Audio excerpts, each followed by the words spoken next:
Welcome back to the Realty Debate. 100 smart cities, urban renewal of 500 cities and 2 crore affordable houses for the urban poor.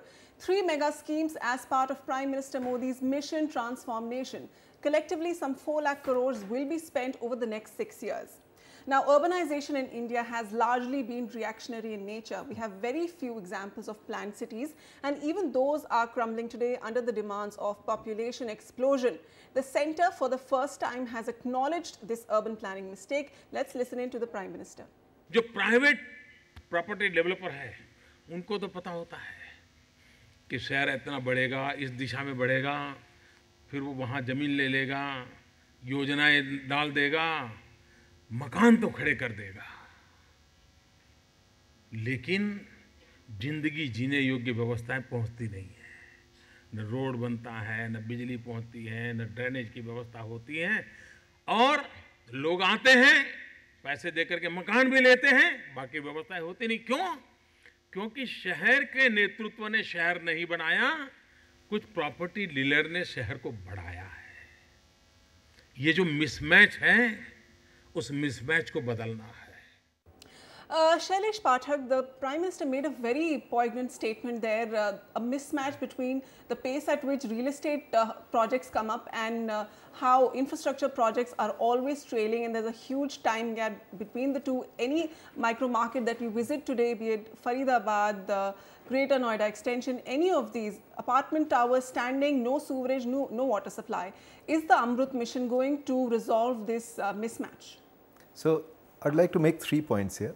One is what the Prime Minister was saying was cities cannot be builder led, they have to be city owner led. And who owns the Indian city today is actually a good question, because according to me, the way cities internationally manage themselves, Indian cities do not. Indian cities are managed by their state capitals. But let's put it aside right now. Coming to specifically the AMRUT mission, you know, the focus of the AMRUT mission is largely on a tap in every household and a sewerage connection in every household. So, we are talking about full service delivery in the next 5 years. Only after this has been achieved will we move into stormwater drains, pedestrian, non-motorized and public transport, and of course, public spaces, especially recreational parks for children. So, this is a very focused program. It will not fund flyovers, it will not fund all the usual extravagances that we are used to seeing. So, we are talking about quality of life for the average citizen. And remember, this is a pro-poor program. I would say the rich do not have a problem in their taps in their homes, the poor do. The third thing I'd like to say is both AMRUT and smart cities are essentially going to be bottom up. So, the point that the Prime Minister made was the city should decide where it should go, not the real estate or the builder lobby. I think is going to be met. You know, I was reading the guidelines and there is an actual weightage on how many citizens have participated in consultations, especially the disadvantaged, the poor. So, I think AMRUT is essentially living up to the President's address in June 2014 that by 2022, every house will have a tap with a sewerage connection with 24/7 power and water. So, I think we are at least gunning for the basic minimum level. Okay, so by 2022, not just housing for all, but basic services for all. Amir Azili, coming to you, do you see, where do you see the Smart City mission and the Urban Renewal mission overlapping?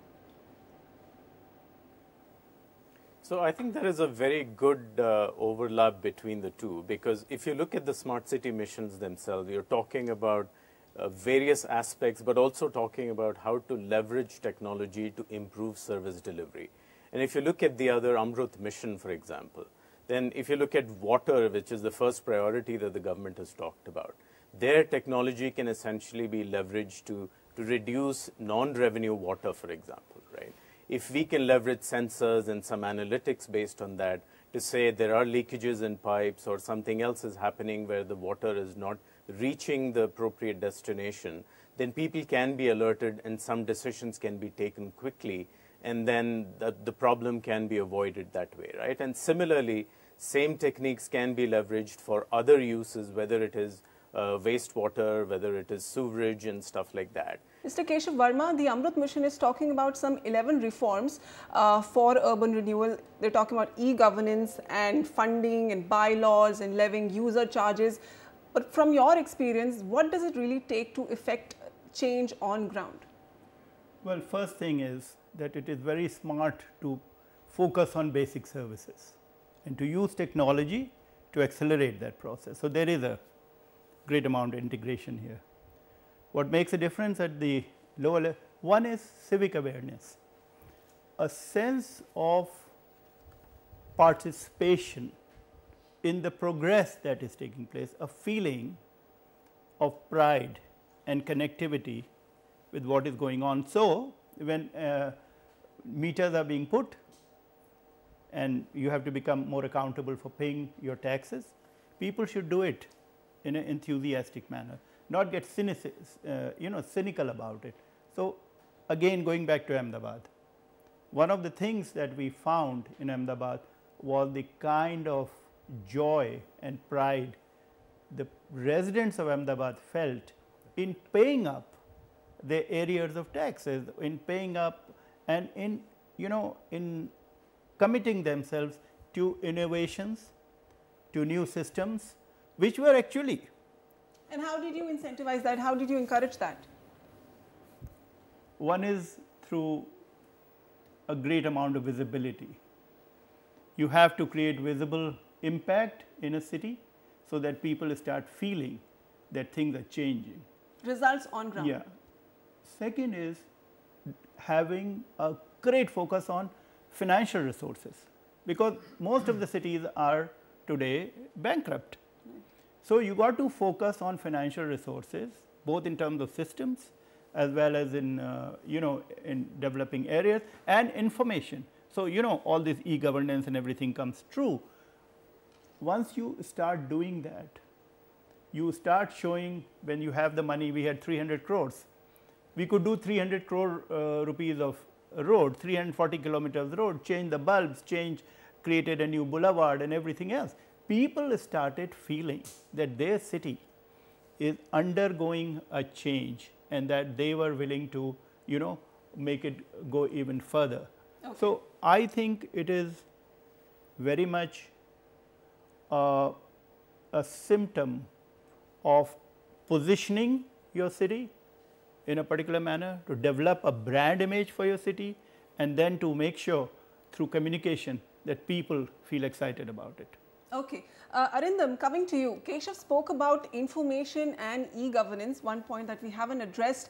So, there are these new concepts that everybody is talking about, the internet of everything, big data, and industry experts are saying that cities generate such a huge amount of data, and if you can harness that data to make speedy, informed decisions, you have a efficiently run smart city.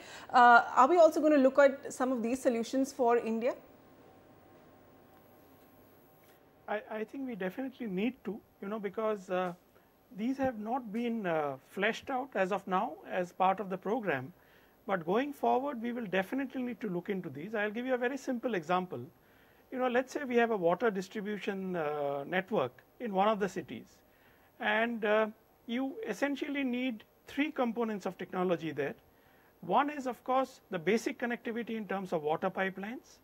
Then you need to have network level instrumentation, which could be pressure flow meters for tracking the water distribution flows and identifying if there are leakages, etc. The third tier of technology which you need is the back end ICT solution, which takes inputs and data from these network level pressure flow meters and then correlates that with, let's say, customer complaints received through a call center and helps you identify whether there are any leakages, the need for proactive maintenance, etc. Now, the beauty of the system is this, that the third tier of ICT solution, which is at the back end, that need not be done city by city. That can sit on the cloud, it can be one single application, and urban local bodies can be made to subscribe to the solution on a transaction charge basis. In the process, you overcome your technical capacity constraints at the level of individual urban local bodies. You also move from the need to invest a large amount upfront to a transaction fee based model, and you are effectively creating a scalable solution which many cities can leverage. Before I close this segment, Jagan, very quickly from you, 65 cities under UPA's JNNURM, and now over 4,000 towns and cities under the AMRUT mission. Is it going to be a challenging task for the government? Oh, absolutely. It's an enormous challenge. But I think the vision that has been spelled out is that we need to achieve things within a certain reasonable period of time.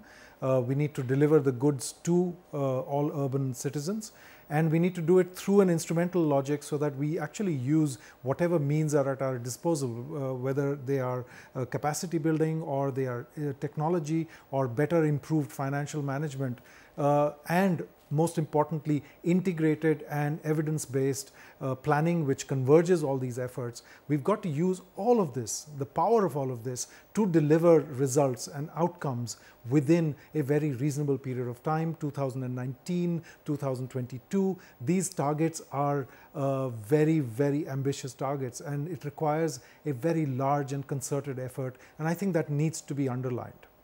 Okay, very tight deadlines indeed for India. So that covers what the Smart Cities mission and AMRUT aim to achieve for the new India. After this short break, we'll discuss the potential of the Housing for All mission and the challenges that still remain unaddressed.